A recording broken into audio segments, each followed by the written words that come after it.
Hello students, welcome to RNM academy channel. Students, લઘુગણકને લગતા આજે થોડાક વધારે દાખલાઓ આપણે લઈશું અને આ જે પ્રશ્નો કે દાખલાઓ છે એ જીટીયુની પરીક્ષામાં પૂછાયેલા પ્રશ્નો છે. તો ચાલો શરૂઆત કરીએ પ્રશ્ન નંબર 1થી, જે જીટીયુમાં પૂછાયેલો છે.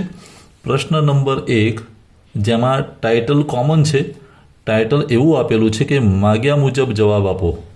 માગ્યા મુજબ જવાબ આપો એટલે જેવું ઇન્સ્ટ્રક્શન હોય એ પ્રમાણે આપણે એનો પ્રશ્ન સોલ્વ કરવાનો થશે. પ્રશ્ન નંબર 1, જે ડિસેમ્બર 2013ની પરીક્ષાનો પ્રશ્ન છે. ડિસેમ્બર 2013 અને પ્રશ્નનું ટાઇટલ આવું છે કે log a આધાર b ગુણ્યા log b આધાર a, તો આની વેલ્યુ શોધો. આ પ્રશ્ન જે છે એની વેલ્યુ શોધવાની છે. તો સોલ્યુશનની શરૂઆત કરીએ. સોલ્યુશન, સૌ પ્રથમ જે રકમ આપેલી છે કે જે પ્રશ્ન છે log a આધાર b ગુણ્યા log b આધાર a. હવે આને હું વ્યસ્તમાં લખું તો આધાર અને વેલ્યુની અદલા બદલી થશે. તો log a આધાર b તો છે, હું આનો વ્યસ્ત કરી દઉં રેસિપ્રોકલ, તો 1/log, હવે આધાર b થઈ જશે અને અહીંયા log a થશે. હવે આ બંને વસ્તુને જોઈએ તો એક સમાન છે, અંશ અને છેદ, તો બંને કેન્સલ આઉટ થાય, બંને સરખા છે તો નીકળી જાય, તો જવાબ આવે 1. તો પહેલા પ્રશ્નનો જવાબ બીજા સ્ટેપમાં જવાબ આવી જશે. જવાબ આવે છે 1.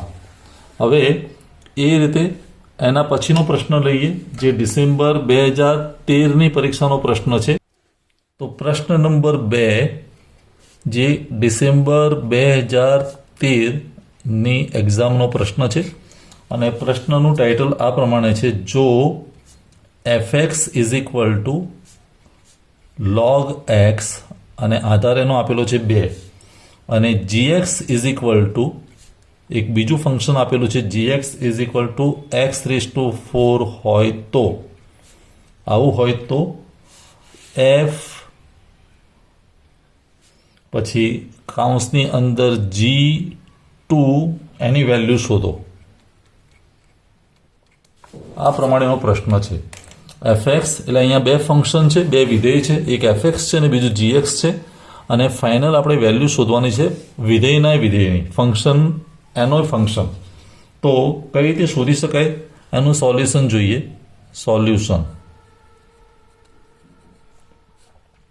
સોલ્યુશનમાં સૌથી પહેલાં મને આપેલું છે value gx is equal two x⁴.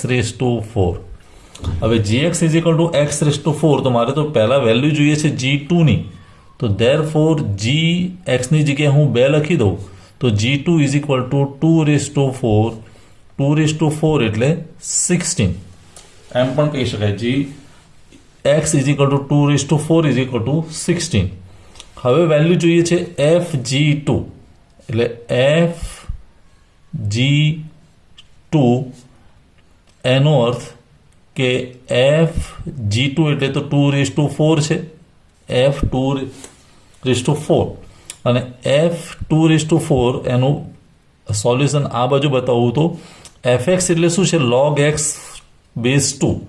તો fx, તો xની જગ્યાએ 2⁴ મારે ટ્રીટ કરવાના, તો log આધાર તો 2, પણ xની જગ્યાએ હું શું લખીશ? 2⁴.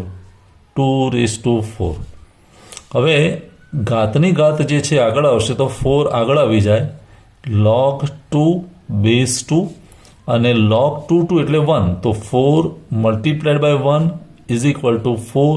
તો આનો જવાબ થશે 4. બીજા નંબરનો જે પ્રશ્ન છે એની વેલ્યુ આવશે જવાબની 4. સ્ટુડન્ટ્સ, હવે પ્રશ્ન નંબર 3 લઈએ. પ્રશ્ન નંબર 3, જે જૂન 2013ની એક્ઝામનો પ્રશ્ન છે, જૂન 2013, અને જૂન 2013માં આપેલો પ્રશ્ન આ પ્રમાણે છે, નિશ્ચાયકના સ્વરૂપમાં છે. log 3 બેઝ 6 અને આ બાજુ વેલ્યુ છે -1, અહીંયા log 2 બેઝ 6 અને આ બાજુ છે 1. આ પ્રકારનો જો નિશ્ચાયક હોય તો એનું મૂલ્ય શોધો. એનું મૂલ્ય શોધો. આ ક્વેશ્ચન છે. હવે એના સોલ્યુશનની વાત કરીએ કે જો આ પ્રકારનો નિશ્ચાયક આપેલો હોય તો હું નિશ્ચાયક ફરી લખતો નથી, પણ નિશ્ચાયકની વેલ્યુ શોધવી હોય, દ્વિહાર નિશ્ચાયક છે, તો આ વિકર્ણનો ગુણાકાર માઇનસ આ વિકર્ણનો ગુણાકાર. હવે log 3 બેઝ 6 ઇન્ટુ 1 એટલે તો શું થશે? log 3 બેઝ 6 એનો ગુણાકાર, અને માઇનસ આનો ગુણાકાર log 2 બેઝ 6 માઇનસ 1, તો અહીંયા આવશે માઇનસ log 2 બેઝ 6.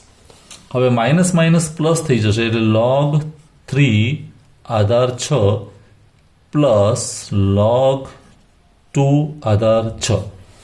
બંનેનો આધાર સરખો છે એટલે સરવાળો છે લોગનો, તો ગુણાકાર થઈ જશે log આધાર 6 રહેશે, અને અહીંયા આ બે વેલ્યુનો ગુણાકાર મીન્સ 3 ગુણ્યા 2.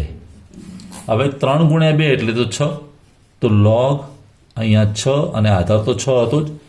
આધાર અને આ બંને વસ્તુ સરખી થાય તો જવાબ મળે 1. તો આ પ્રશ્નનો જવાબ થશે 1. પ્રશ્ન નંબર 3નો જવાબ 1 થશે. હવે પ્રશ્ન નંબર 4ની વાત કરીએ તો પ્રશ્ન નંબર 4નો ડેટા આ પ્રમાણે છે. જૂન 2013નો પ્રશ્ન છે.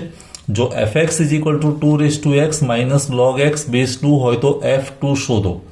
તો સોલ્યુશન લઈએ ત્યારે જ્યાં પણ x છે ત્યાં 2ની વેલ્યુ મૂકવી પડે. તો fx is equal two 2x minus log x આધાર 2.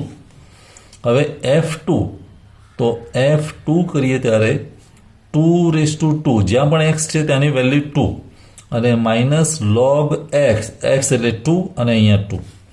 હવે 2 એટલે તો 4, અને log 2 એટલે એની વેલ્યુ થઈ જાય 1, અને 4 માઇનસ 1 એટલે જવાબ આવે 3. તો આ પ્રશ્નનો જવાબ મળશે 3. સ્ટુડન્ટ્સ, 5મો પ્રશ્ન લઈએ છીએ જૂન 2014નો, અને એમાં પણ એક નિશ્ચાયક આપેલો છે, દ્વિહાર નિશ્ચાયક. પ્રશ્ન આ પ્રમાણે છે 1 log x base y log y base x 1 એનું મૂલ્ય શોધો. હવે એનું મૂલ્ય શોધવું હોય તો નિશ્ચાયકનું વિસ્તરણ કરવું પડે. તો સોલ્યુશનમાં નિશ્ચાયકનું વિસ્તરણ કરીએ ત્યારે આ અગ્રવિકર્ણનો ગુણાકાર 1 ઇન્ટુ 1 એટલે 1 અને 1નો ગુણાકાર, અને માઇનસ આ બે જે પ્રતિવિકર્ણ છે એનો ગુણાકાર એટલે log x આધાર y અને log y આધાર x. આ પ્રમાણે સ્ટેપ મૂકી શકાય. હવે 1 ઇન્ટુ 1 એટલે તો 1, અને માઇનસ અહીંયા log x આધાર y છે. હવે મારે આને પણ આધાર વાયમાં કન્વર્ટ કરવો હોય તો એનું રેસિપ્રોકલ કરવો પડે, એટલે 1 અપોન log x આધાર y અદલા બદલી થઈ જશે. હવે આ બંને વસ્તુ સરખી થઈ તો આ કેન્સલ આઉટ થઈ જાય, તો વધ્યું 1, તો અહીંયા 1 માઇનસ 1 અને 1 માઇનસ 1 એટલે 0. આ પ્રશ્નનો જવાબ મળશે 0. તો સ્ટુડન્ટ્સ, આજના વિડીયોનો છેલ્લો પ્રશ્ન, પ્રશ્ન નંબર 6, જે જૂન 2019ની પરીક્ષામાં પૂછાયેલો છે. પ્રશ્ન આ પ્રમાણે છે. જો log x Aadhaar 2 is equal two 2 અને log y Aadhaar x is equal two 2 હોય તો yની કિંમત શોધો. હવે અહીંયા yની કિંમત શોધવી હોય તો જે પણ શરૂઆતનો જે log આપેલો છે, ઉદાહરણ તરીકે પહેલી logની વેલ્યુ આપી છે log x Aadhaar 2 is equal two 2. તો logનું જે લઘુગણક સ્વરૂપ છે અને મારે ઘાતાંક સ્વરૂપમાં ફેરવવું પડે, અને આપણને ખબર છે કે ઘાતાંક સ્વરૂપમાં ઇઝીલી આપણે કન્વર્ટ કરી શકીએ. તો ઘાતાંક સ્વરૂપ કરું તો શું થશે? ધેરફોર અહીંયા આધાર જે હતો એ તો 2 જ રહેશે, પણ એની ઘાત કેટલી થઈ જશે? 2 ઇઝ ઇક્વલ ટુ એક્સ. લઘુગણક સ્વરૂપને મેં ચેન્જ કર્યું ઘાતાંક સ્વરૂપમાં. આધાર સરખો જ રહે, 2 ઇઝ ઇક્વલ ટુ એક્સ. એનો અર્થ કે એક્સની વેલ્યુ મળી 4. 2 મીન્સ 4. હવે બીજી જે વેલ્યુ આપેલી છે log y Aadhaar x is equal two 2. હવે અહીંયા મને એક્સની વેલ્યુ ખબર છે 4, તો log y Aadhaar 4 is equal two 2. અને આને પણ હું ફરી ઘાતાંક સ્વરૂપમાં ફેરવી દઉં તો 4 એ આધાર, એની ઘાત કેટલી? 2 ઇઝ ઇક્વલ ટુ વાય. તો 4નો square is equal to Y means વાયની વેલ્યુ મળી 16. Y is equal to 16. આ પ્રશ્નનો જવાબ થશે. તો સ્ટુડન્ટ્સ, આજના વિડીયોમાં ટૂંકો વિડીયો હોવા છતાં 6 પ્રશ્નો મેં લીધા જે જીટીયુની પરીક્ષામાં પૂછાયેલા છે. દરેકના સ્ટેપ્સ અને એની મેથડ તમને સમજણમાં આવી જશે. કોઈ ડાઉટ હોય તો કોમેન્ટ સેક્શનમાં લખજો. ફરી મળીશું આવતા वीडियो नवा टॉपिक साथे. Thank you for watching. Thank you very much. अगर आपको ये वीडियो पसंद आया है और आप मेरी चैनल पर नए हैं तो प्लीज मेरे चैनल को लाइक कीजिए, शेयर कीजिए और सब्सक्राइब जरूर कीजिए. Thank you very much.